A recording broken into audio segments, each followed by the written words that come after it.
Master minds commerce చదవాలనుకునే 10th inter విద్యార్థుల తొలి ఎంపిక. ఇంకో చిన్న డౌట్ మేడం, యాక్చువల్గా మీ కుటుంబ పరిస్థితుల వల్ల మీరు డ్యాన్సర్ అయ్యారు. ఫస్ట్ ఒక సినిమా యాక్టింగ్ చేశారు, అక్కడి నుంచి తర్వాత డ్యాన్సర్ అయ్యారు. అంటే చిన్నప్పటి నుంచి డ్యాన్స్ నేర్చుకుంది కాదు, డ్యాన్స్ మీకు పుట్టుకతోనే అబ్బింది కాదు, అవసరం కోసం డ్యాన్స్ దగ్గరికి వెళ్ళారు మీరు. అలాంటిది అంత తక్కువ టైంలో మెగాస్టార్ చిరంజీవి గారు లాంటి ఒక సూపర్ డ్యాన్సర్తో ఆయన్ని మ్యాచ్ చేసే విధంగా అంత బాగా డ్యాన్స్ ఎలా రాగలిగింది అతి తక్కువ కాలంలో? యాక్చువల్లీ మా నాన్న వచ్చి ఒక డాన్సర్, గ్రూప్ డాన్సర్గా ఉండి అసిస్టెంట్గా అయ్యి తర్వాత హీరో అయ్యారు. సో ఆ బ్లడ్ ఉండొచ్చు, ఆ బ్లడ్ ఉంటుంది నా బాడీలో. సో అందుకని నేను కూడా పట్టుదల పట్టి కన్నడ ఒక సినిమాలో వచ్చి మొత్తం జనరేటర్ అన్ని ఆఫ్ చేసేసి కరెంట్ లేదని చెప్పి పంపించేశారు. ఫస్ట్ నా బిగినింగ్లో డాన్స్ రాలేదని మిమ్మల్ని నన్ను పంపించేశారు. తర్వాత వచ్చి ఎక్కడ వెళ్ళినా కష్టపడి ఒక్క మూమెంట్ రాదు. మాస్టర్స్ అయితే నన్ను తిట్టలేరు, ఎందుకంటే మా నాన్న డాన్సర్గా ఉండి హీరోగా అయ్యారు కాబట్టి. వాళ్ళందరూ ఇప్పుడు కొరియోగ్రాఫర్గా ఉన్నారు, మా నాన్నతో డాన్సర్గా చేసిన వాళ్ళందరూ. సో తిట్టలేకపోయారు నన్ను. పక్కన ఈ అసిస్టెంట్స్ ఉంటారు కదా, వాళ్ళకి తిట్లు పడుతుంది. అది నాకే లోపల గుచ్చుతుంది. అది వాళ్ళని తిట్టడం కాదు, శాంతి నిన్న తిడుతున్నారు అనేది నాకు తెలుసు. మిమ్మల్ని తిట్టలేక వాళ్ళని తిడుతున్నారు అనేది నాకు తెలుసు. సో అప్పటికే నేను పట్టుబడి డాన్స్ క్లాస్కి వెళ్ళడం మొదలుపెట్టాను. కళా master class, first Raghu master క్లాస్కి వెళ్ళాను. రఘు మాస్టర్ క్లాస్ వచ్చి రఘు మాస్టర్ చాలా బిజీ అయిపోయారు. తర్వాత వాళ్ళు కళా మాస్టర్ ఇప్పుడు ఉన్నారు కదా, కళ ఇది చేసుకుంది, కళ దగ్గర నేర్చుకున్నాను. తర్వాత వచ్చి జయంతి కానీ వాళ్ళ సిస్టర్ పెద్దక్క కళ బిజీ అయిపోయింది. నేను పెళ్ళి అయిన రోజు కూడా డాన్స్ క్లాస్ అటెండ్ చేసి ఫ్లైట్ ఎక్కాను మేడం. సో అది ఉండొచ్చు పక్కన చేసిన వాళ్ళు. నాకు వాళ్ళు అనేది లేదండి. నాకు ఎవరైనా డాన్స్ చేస్తే అదే డబ్బు ఇస్తారు నాకు. ఇప్పుడు మీకు ఇంటర్వ్యూ ఇచ్చినా ఒకటే, నాకు ఇంకొక వాళ్ళకి ఇంటర్వ్యూ ఇచ్చినా ఇదే ఆన్సర్ నేను చెప్తాను.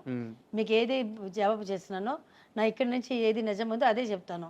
ఇంకొక వాళ్ళ దగ్గర నుంచి అబద్ధాలు చెప్పలేను. సో ఎవరైనా సరే, అది హీరో అయినా సరే, కామెడీ అయినా సరే, విలన్ అయినా సరే, నాకు వచ్చింది నేను చేస్తాను.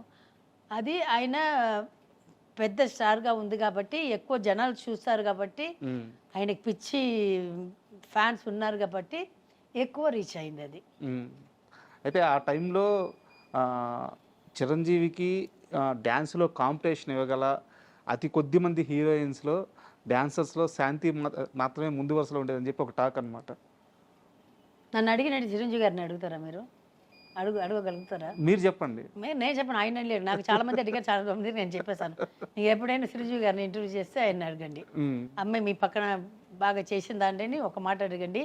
ఆయన నోటితోటి ఓకే నాకు కొంచెం ఈక్వల్గా చేసిందని అని ఆయన చెప్తే నేను ఒప్పుకుంటాను. అమ్మో, అసలు రౌడీ అల్లుల్లో పాట మేడం, ఆ స్టెప్స్ ఉంటాయి కదా, అదే చెప్తున్నాను. ఆయన నోటితో చెప్తే నేను ఒప్పుకుంటా.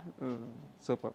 నేను చాలా మీ క్లోజ్ పీపుల్ నుంచి తెలుసుకున్న విషయం ఏంటంటే, మీరు ఎన్ని సినిమాలకు పనిచేశారో అందులో సగం సినిమాలకు కూడా పూర్తిగా రెమ్యునరేషన్ తీసుకోలేదు, రెమ్యునరేషన్ రాలేదు.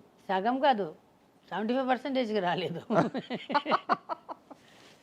నాకు మెడ్రాస్లో ఒక ఇల్లు ఉంది, ఒక 2 ఫ్లాట్ ఉంది, చిన్న పొలం, చిన్నది బాగా చిన్నది ఉంది. తప్పితే నా దగ్గర ఏం లేదు. సంపాదించింది వచ్చి పెళ్ళిళ్ళు చేసి పెట్టాను ఇంట్లో.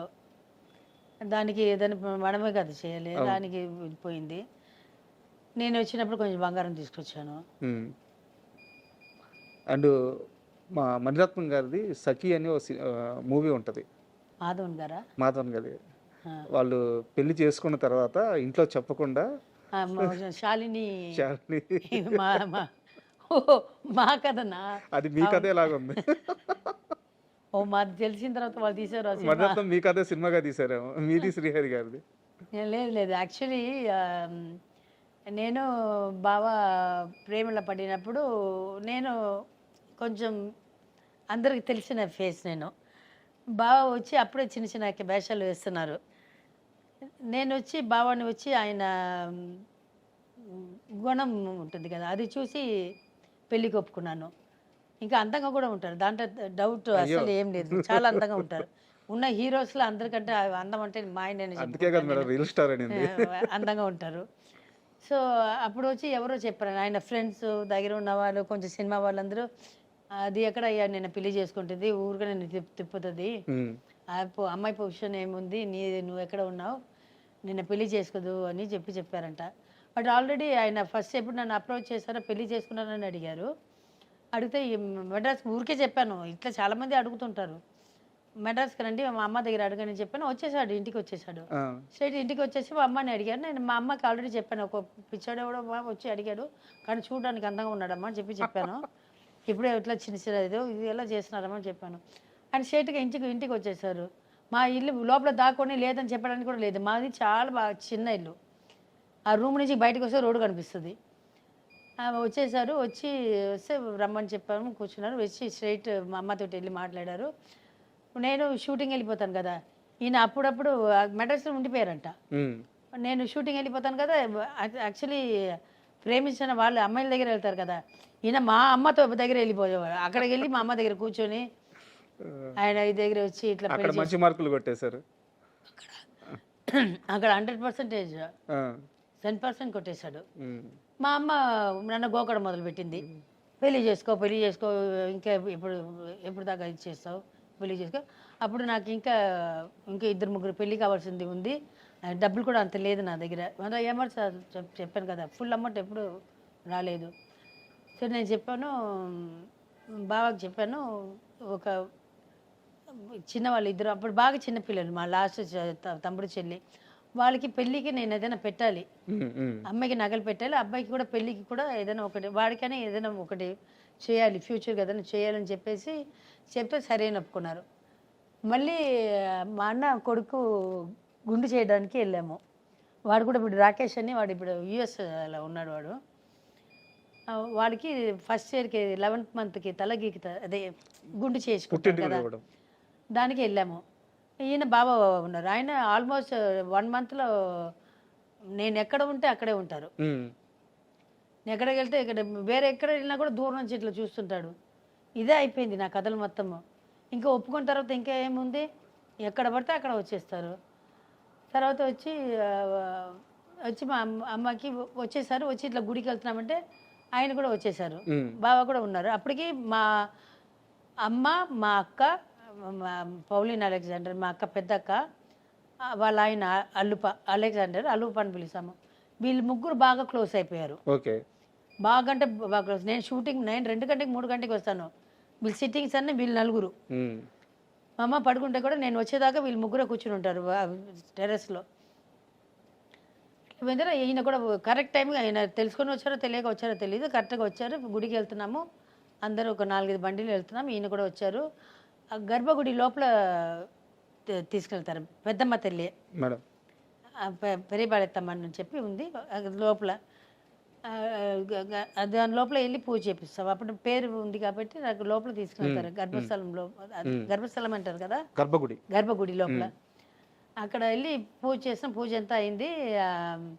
ఈయన సడన్గా వచ్చి ఇప్పుడు పెళ్లి చేసుకోవాలని తాళి తీసుకొని చూపిస్తున్నారు. ఇంత పెద్ద తాళి పొట్టు 2 ఉంది.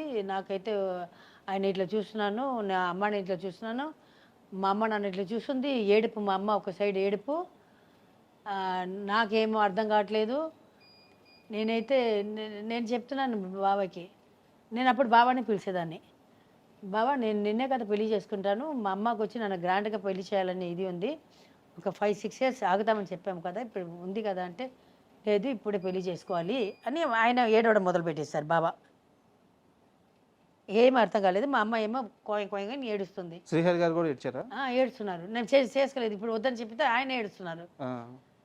సరే నాకు ఏం అర్థం కాదు. సరే వెళ్ళి ఒక కరుగమణి ఉంటుంది కదా, బ్లాక్ పూసలు, నల్ల పూస,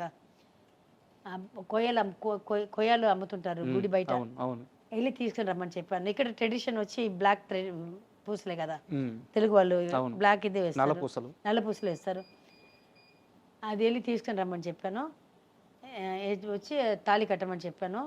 మా అమ్మ ఇంకా ఓకే కూడా చెప్పలేదు. తాళి కట్టమని చెప్పాను, తాళి కట్టారు. తాళి కట్టిన తర్వాత మళ్ళీ ఆ కరుగమణి అది నల్ల పూసలు కట్టమని చెప్పాను, కట్టారు. ఆ తాళి నేనే ఇప్పేసి తీసి ఉండిలో వేసేసాను. చెప్పాను ఓకేనా బాబా అని చెప్పాను. ఆయనకు ఫుల్ ఖుషి. మా అమ్మ ఏడ్చింది. ఆయన చెప్పాను, మా అమ్మ ఎట్లయినా ఆయనే పెళ్లి చేసుకోబోతున్నాను, అది అప్పుడు చేసుకుంటే ఏంటి, ఇప్పుడు చేసుకుంటే ఏంటి, బయటకు ఎవరికి తెలీదు. నేను అందరికీ అన్నీ చేసిన తర్వాతనే బయటికి చెప్తాము అని ఇది చేసిన తర్వాత అప్పుడు సమాధానం అయింది. అమ్మ ముందు, అమ్మవారి ముందు పెళ్ళయింది. పెళ్ళయింది. మా ఇంట్లో అందరూ ఉన్నారు. నా సైడు ఉమ్, మా అక్క, మా బావ, మా అల్లుప, మా అన్న, మా వదిన, మా తమ్ముళ్ళు, మా చెల్లెలు, తమ్ముళ్ళు అందరూ ఉన్నాము. మాకు చుట్టాలు ఒక 2-3 ఉన్నారు. దనక అని ఒక అక్క ఉంది. దనక మేమందరూ ఉన్నాము. వాళ్ళ ముందు వాళ్ళందరూ ఉన్నారు. ఆ తాలిబొట్టు